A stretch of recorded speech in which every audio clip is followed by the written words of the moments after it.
Thinking Aloud. Conversations on the leading edge of knowledge and discovery with psychologist Jeffrey Mishlove.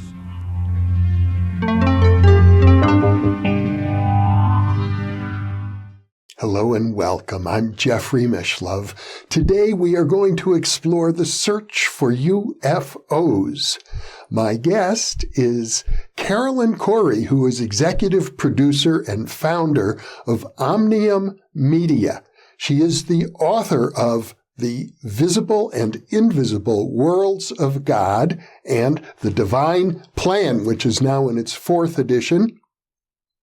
She's also made a number of documentaries, including E.T. Contact, They Are Here, I Am the Universe, I Am Love, Among Us, Superhuman, The Visible Made Visible, about which we've done a previous interview, and most recently, A Tear in the Sky.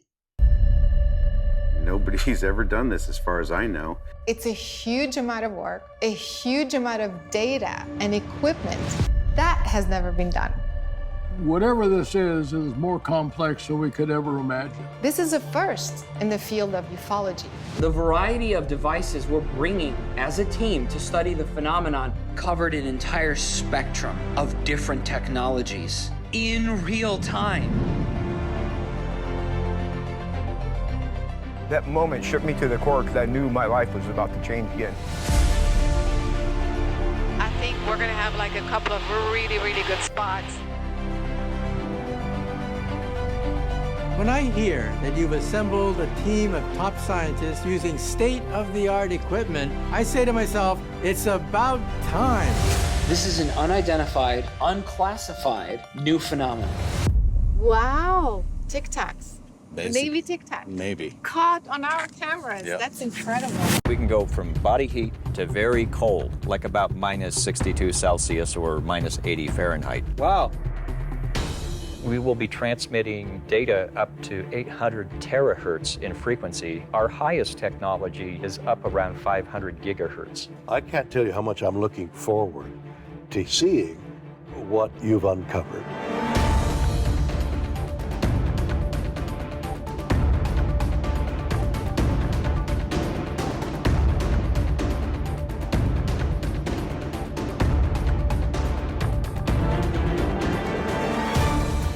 We're triangulating and converging at 2 points, the same object. It's fading. It's gone. It's gone. It's friggin' gone. Saw something over Catalina. We need you up here. We could be heading towards the biggest "see I told you so" in history.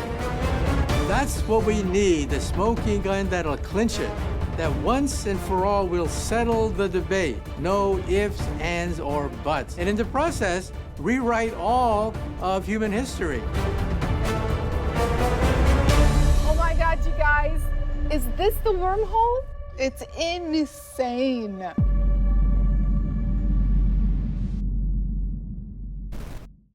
Carolyn is in California, and now I'll switch over to the internet video. Welcome, Carolyn. It's a pleasure to be with you after 2 years. I'm very happy to see you. I'm so happy to see you, Jeffrey. This is awesome.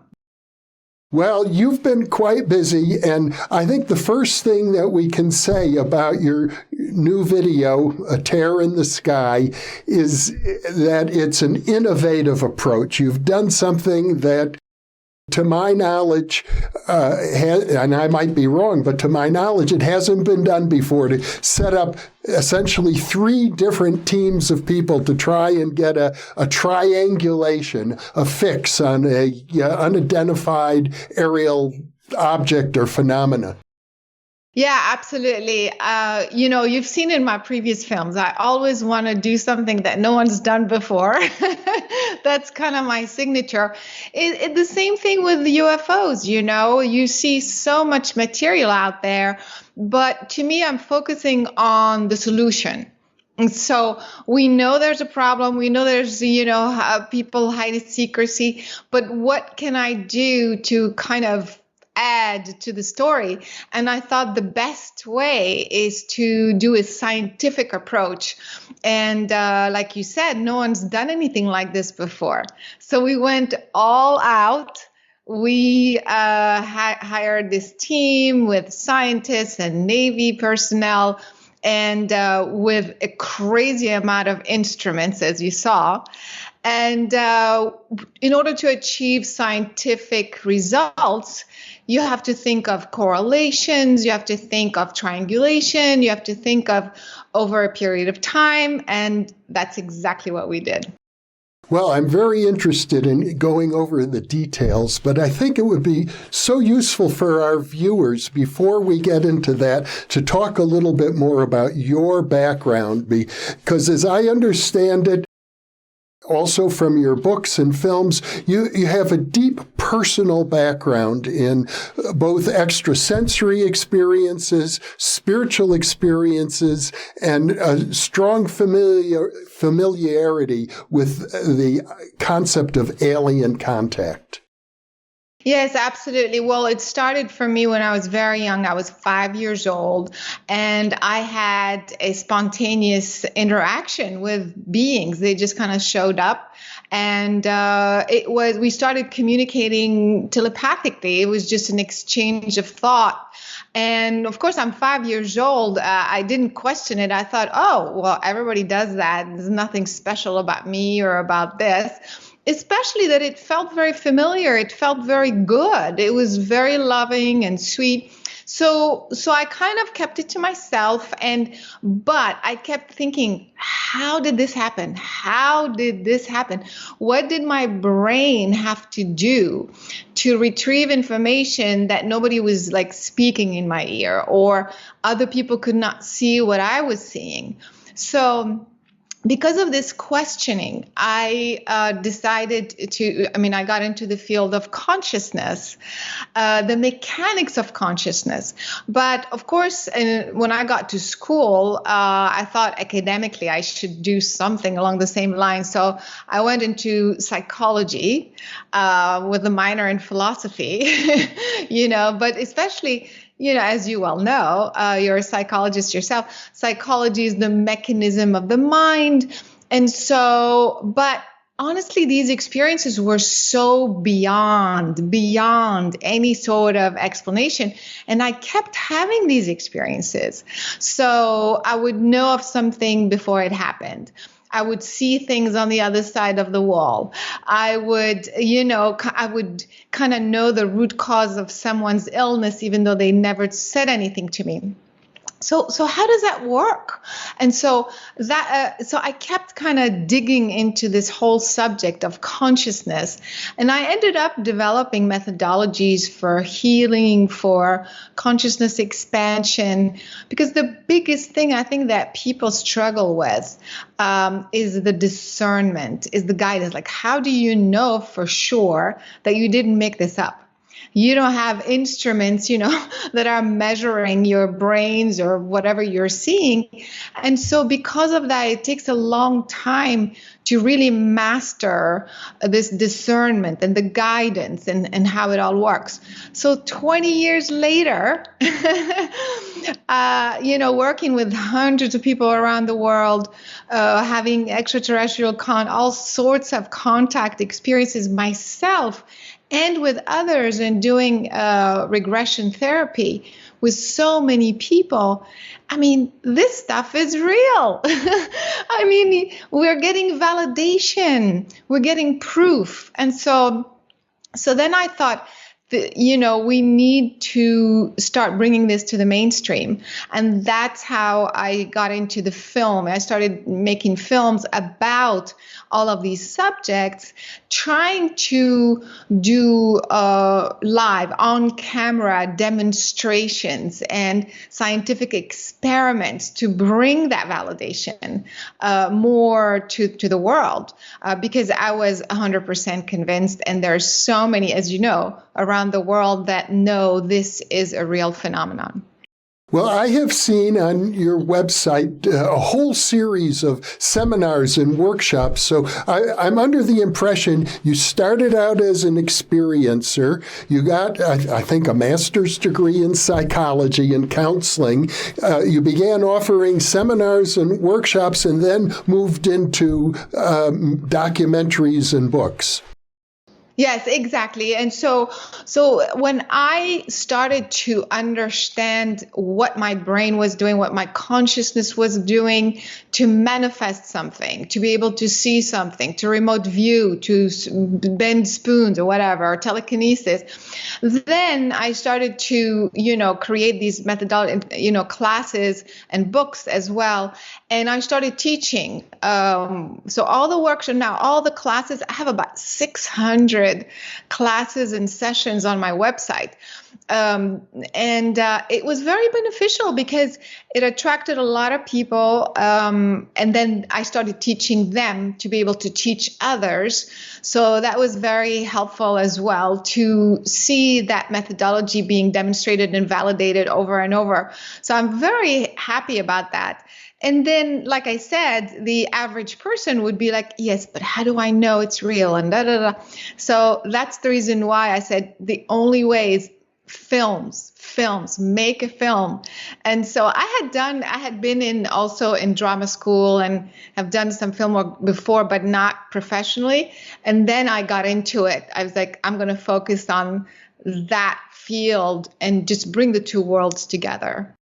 Well, you have succeeded in doing that, and it's very rare, to my knowledge, for an individual to be both open psychically and also capable of managing a production company and producing films. I offhand can't say I know of anyone else who combines these talents the way you do. And so now, given this important background, you decided to pull together some of the most advanced people you could find to see if you could actually search out UFO phenomena and record them. As you were saying, my previous films were on contact and on mind over matter. For those who have not seen Superhuman, I mean, I love this film. It just did so well, by the way, just to tell you how well, the fact that it was so well received, like how much people are hungry, for this sort of information. So that did very well. And then I was actually thinking of doing the sequel of that. And all of a sudden I had this inspiration, vision, guidance, no, do a UFO film. And I was like, okay, I've had my own sightings for a long time as well, but I wasn't thinking about it. But because it just came, out of the blue, I said, I'm just going to follow my guidance and do it. And Jeffrey, it was crazy because I had the idea in December. By March, I had the whole team pre-production. Usually it takes years to plan something. By March, I had the whole thing, the location, the team, the cast, the experts, everything locked in. And so I thought, I'm just going for it. And at the time, we didn't even have the full funding. I was funding it out of my own savings because I so believed in it. Because the approach was so different. I said, I'm not going to go out and just do another UFO film. My signature is to bring that science, the validation, more proof, more real things. And so I was very convinced this was going to be an important film. I just went for it. And by July, we were filming. And now it's out. So it's I'm just so blessed that it just happened. But, you were saying having the two worlds. I think I've always been like that. I've always been an experiencer, like having those things happen. And then it would kind of manifest into whatever book or production or anything. I kind of, try to express who I really am. And it's easier. I think that's the problem why people suffer is that, daytime they have a job that they hate, and at night they are who they are. And it's like balancing the two, merging the two. So I'm very blessed with that. I'm going to link to our previous discussion from 2 years ago for people who have desktop, laptop computers. In the upper right-hand corner of your screen will take you to that video if you'd like to see it. Because in that video, you did something quite unique as well. You demonstrated psychokinesis working with a researcher right on camera. Exactly. And that's what I like to do. Like, I want to make it real. So when we say everybody tells us mind, consciousness affects our body, affects the stress level. You can heal by just focusing on positive thoughts. Yes. But tell me how, like, show me, So that's exactly what we did in the previous films. It's like we kind of went in the film from doing it in close proximity to doing it remotely, being able to affect a physical object remotely. So to me, that was a breakthrough, I think, Jeffrey, because it's this really tells us that our consciousness is connected to everything, So the fact that science hasn't caught up with all of this doesn't mean it's not real, It just means that, and that's what I'm hoping to accomplish with my movies. In this film, A Tear in the Sky, you went to a group of people who were experiencers themselves, in fact, rather famous experiencers who were part of the observations of what is now called the tic-tac UFOs reported by the Navy. It's been all over at this point, the New York Times. Last summer, while you were filming, the government actually released its report on unidentified aerial phenomena in which they publicly acknowledged for the first time that these things are real. Exactly. So what happened was I was going to put a team together from scratch. I was going to invite some experiencers and then scientists and put the team together. And I stumbled on these guys, the Navy guys, the very people who are witnesses, direct witnesses of those tic-tac videos. In 2004, they were on the USS Princeton. And so we started talking and they said, oh, we have a scientist on our team. And so we've been wanting to do an expedition. And it was kind of like, oh, perfect. So we had this team put together and we went out and it was great because I was able to also tie in the real life, like the human story, with the work that we were doing, which is the scientific approach. And of course, the idea was if they saw it on their ship in Catalina, and then later other Navy ships also saw similar tic-tac-like objects in the same area, then it kind of made sense, even from a storyline point of view, to try to go back to that area and see if we could capture anything in real time. And as you know, we did. So you set up, I guess, essentially 3 different crews, all located 20, 30 miles apart from each other, to form a triangle over the area that you suspected might produce phenomena.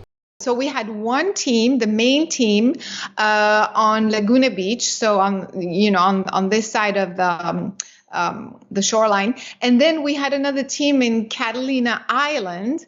And then we had a mobile, kind of a satellite vehicle who would go and position themselves wherever we needed them at the time. Because triangulation, even 2 points work as triangulation, but it was good to have the option of having a third point as well. And so we could achieve different types of triangulation. Sometimes it was 2 points close to each other within a mile. Sometimes it's within 5 miles. And sometimes it was, much further away for those who, kind of are into this concept. So that gave us a lot of flexibility. But from a production standpoint, oh my God, it was so complicated. We literally had, about 10 cameras going on at the same time because the team, there were many people, at each location. So you had to cover the cast, You had to cover the action of whatever was happening and capture whatever we were looking at. That multiplied by 3. And coordinate everything at the same time. So I was directing. I was on the main location on the Laguna side. But at night after each, of course, we had meetings and everything. But at night at 2, 3 o'clock in the morning, because we were filming at night, I had to talk to the other crews and tell them what they needed to do the next day and what happened that day. I mean, it was like a 24/7 marathon. The production was crazy.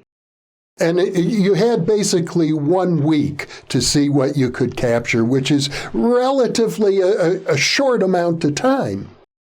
It's very short. And so originally they wanted to do 10 days.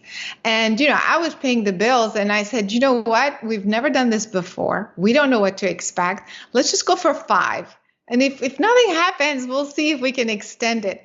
So the plan was 5 days, but 5 days and 5 nights because the instruments can keep going, for 24/7. But the filming, we chose to film at night with the crew because we think we capture more at night. So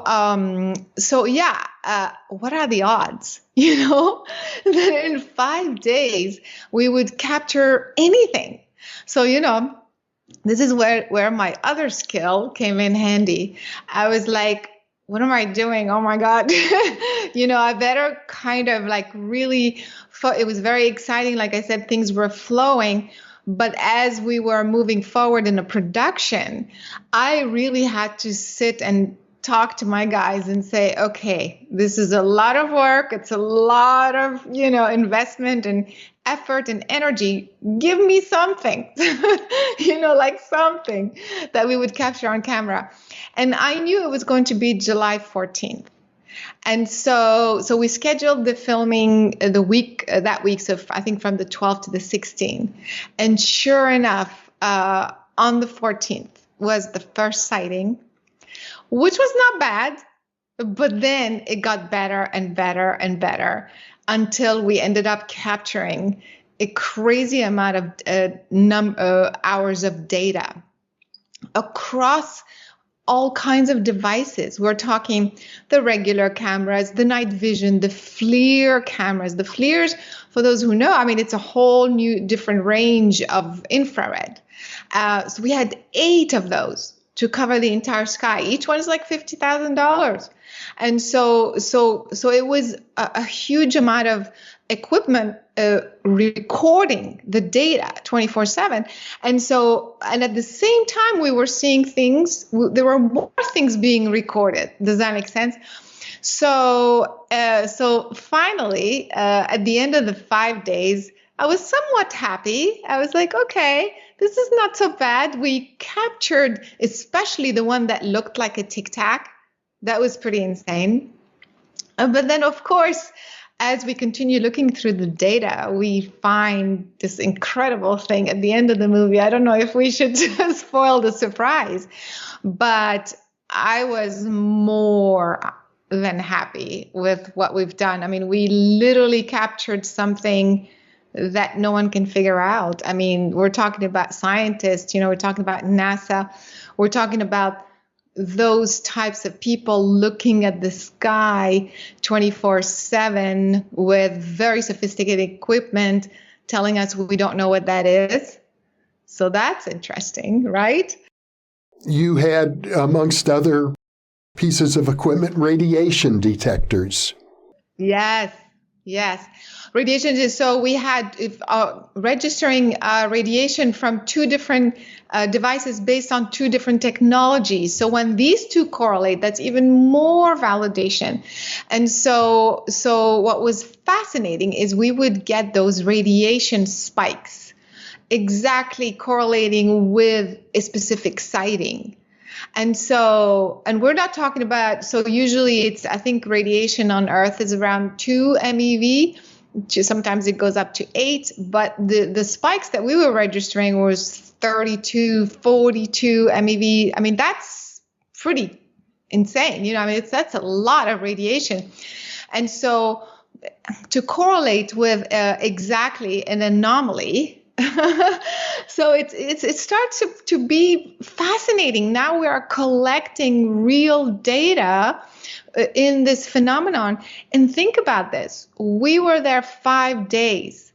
The amount of data that we've collected, the stuff that's in the film, people will see, there's quite a bit in the film, especially the last one, which we should talk about a little bit as a teaser, but that amount of data that we collected as civilians with our equipment, even though most of the equipment was military grade.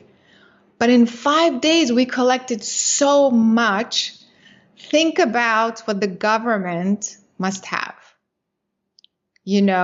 with the satellites and the radars and everything else. I think if anything, we demonstrated in those 5 days that they must have stuff. It's impossible not to if we were able to do it in such a short time.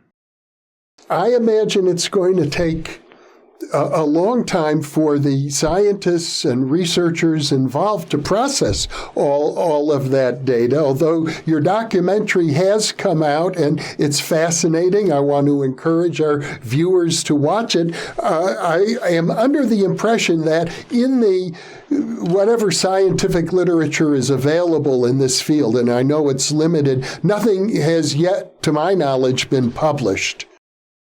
Nothing. This film and this is going to be historic because no one's ever published a paper. So this is a first. This is a big deal. And so they're still going through all the hundreds of hours of data. And they will be, making presentation, giving more details. And then eventually this paper is going to be published. So I'm super excited. Like we're literally making history with this. So, that's the reason why I'm very, very excited about this.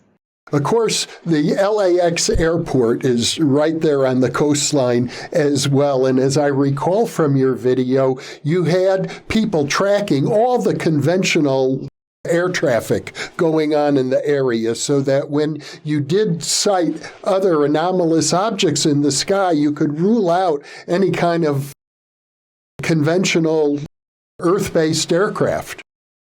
Oh, for sure. That was, common sense. We had all sorts of devices that was tracking everything, from a typical airplane to a bird to, satellites to bugs, So the software in some of the equipment we had was already kind of set up to quickly say, dismiss, because it would recognize anything that was flying that would have a prosaic explanation.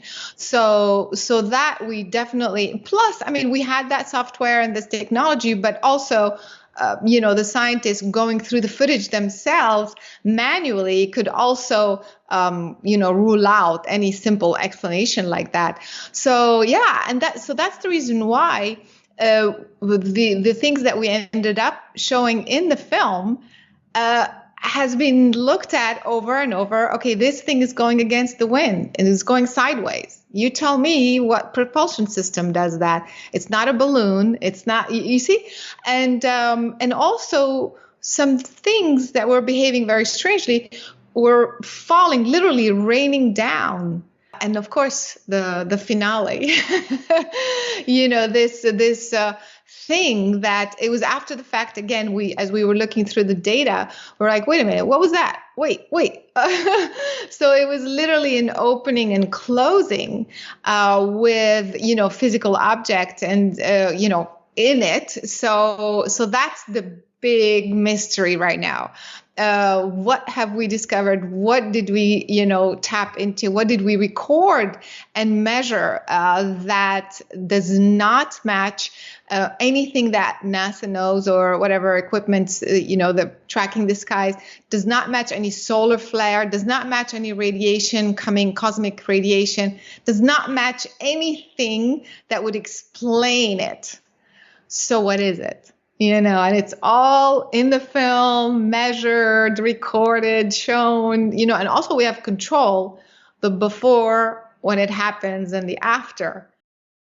Well, the title of your documentary, A Tear in the Sky, is very suggestive of what you observed. To me, it suggests the idea of a portal, something that would enable vehicles or objects from another dimension to enter our three-dimensional space.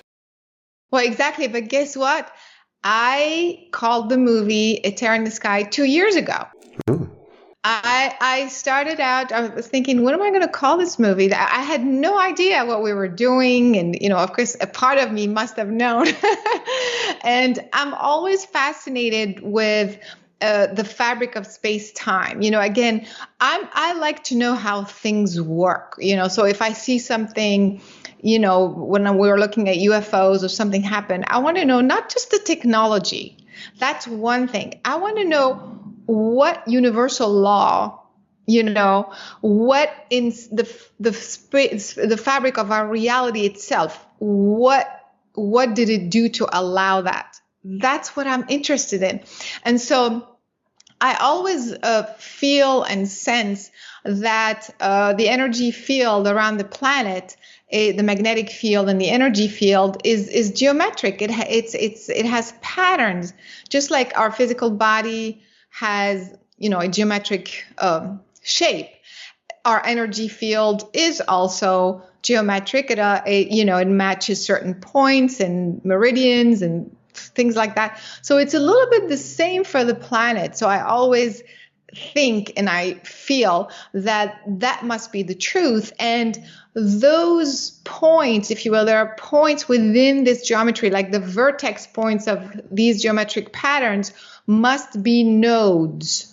It's where the magnetic field kind of condenses in such a way to allow some sort of anomaly from our perspective, but actually would allow a vehicle to enter or exit, for example, wormhole-like, black hole-like, of course, miniature black hole-like, within our space. I'm convinced of that.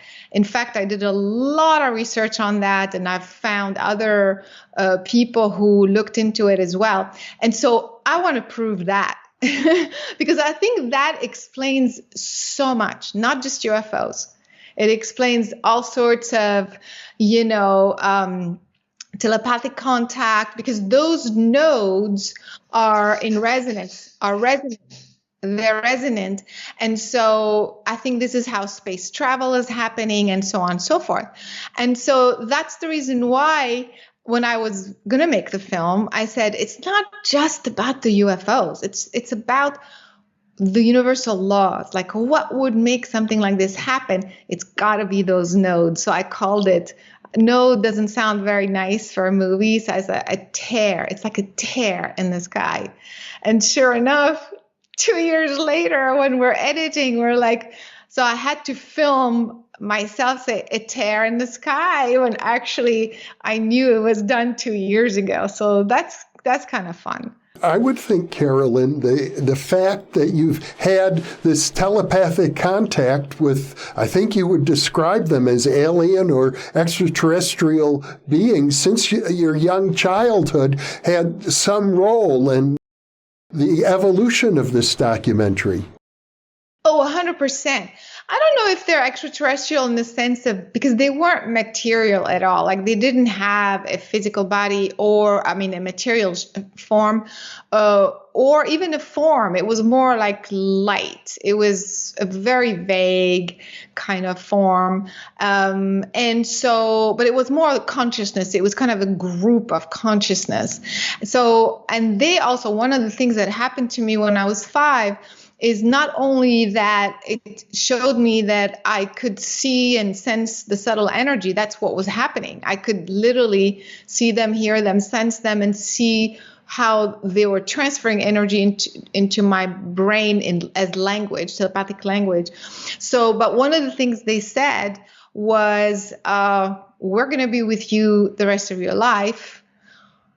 But it also, and I'm not the only one, everybody has their own lineage. See, that's the thing. I understood that I was on this side of the veil in physical form, and they were kind of my continuation, if you will. Like they were the same stream of consciousness on the other side.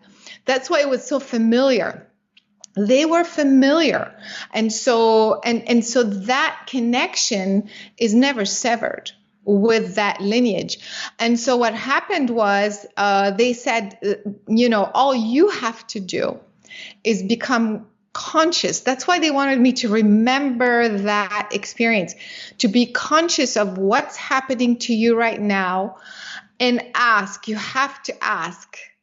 So, I'm 5 years old. It's like, how do you ask? Can I ask? I really, and basically they were showing me how my brain was focused at the time to allow this communication. They said, remember this. And so I'm concentrating on, I want this. Please stay with me the rest of my life.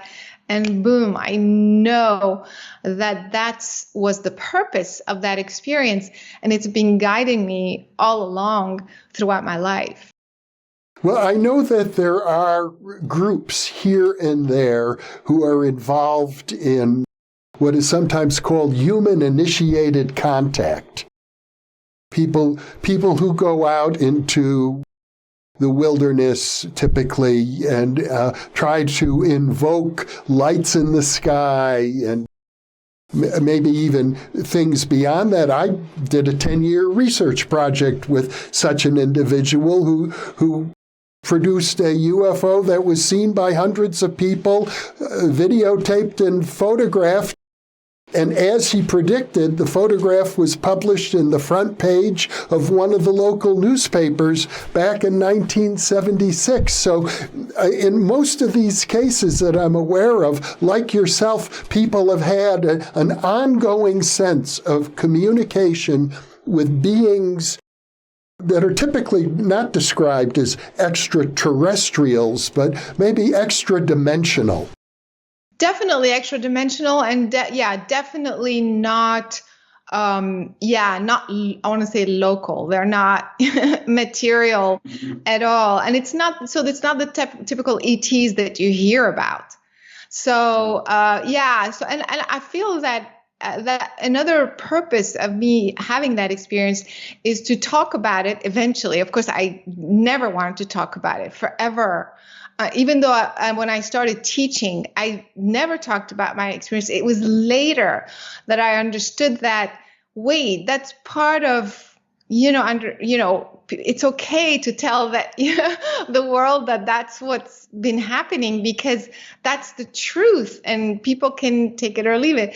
And I realize now more and more that everyone is connected to their lineage. That's why you hear people talking about they communicate with Pleiadians or Arcturians or something. But why aren't they all talking to the same people? I'm not talking to, I could talk to Pleiadians, but that's, and I realized that I talk to my people and, and it's not my people versus your people. It's more of a lineage. It's like where you came from, you see, like that lineage. And that's also the purpose of why we are here in human form, is to allow this seamless communication to remain active, to remain open, so that as we come in this physical form and we speak and we write and we express ourselves, we are expressing not just our physical aspect, but our entire universal lineage, our entire universal consciousness that's coming through us. And so people, when we talk about awakening, so that awakening is just literally to reopen these doorways and remember that larger lineage that you are supposed to be bringing through. So that's why I said I have to be talking about this, because everybody has a universal, divine, magnificent lineage. And so and the idea is for you to discover your lineage. What is your original essence that you're supposed to be bringing through? That is part of our real purpose. That's a very interesting exposition. And of course, it suggests when you use the term lineage, it could mean many different things. And when we talk about other dimensional beings, they could be fairies or demigods or angels or so many different cultural descriptions of these beings, ranging from reptilians and mantids and Nordics. Do you have a sense of anything more descriptive of this particular lineage you're working with? Yes, of course. I wrote books about it, but it's universal. And I just call it source, to be honest, because it felt, as I was following it, it felt like it was going all the way to a multiverse, like not local. I wasn't stopping at Sirius B or something. It kind of kept going and going. And it felt like a center of it, like a big central universe, the hub of that universe.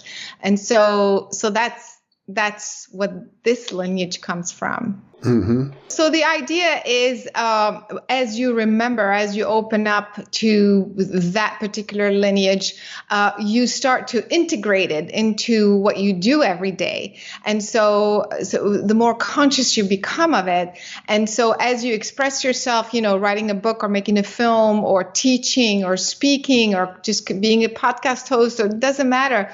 You are mixing, it's because everything is energy. And so it's not speaking from the human DNA, but with both the DNAs, if you will, mixed together through your work. And so you are then contributing, you're adding to the collective consciousness, you see? So it's kind of like, if you take a trip, okay, I'm going to go to China, okay, to visit China. So I'm an American citizen or, I have French background, doesn't matter. But I'm bringing my frequency, my being and going to China. So as I am in China visiting, I'm kind of pouring my energy into that collective awareness, and they are doing the same to me. So then when I come back home, I've also imported some of their, frequency and lineage. You see, it's all energetic and gets all mixed up.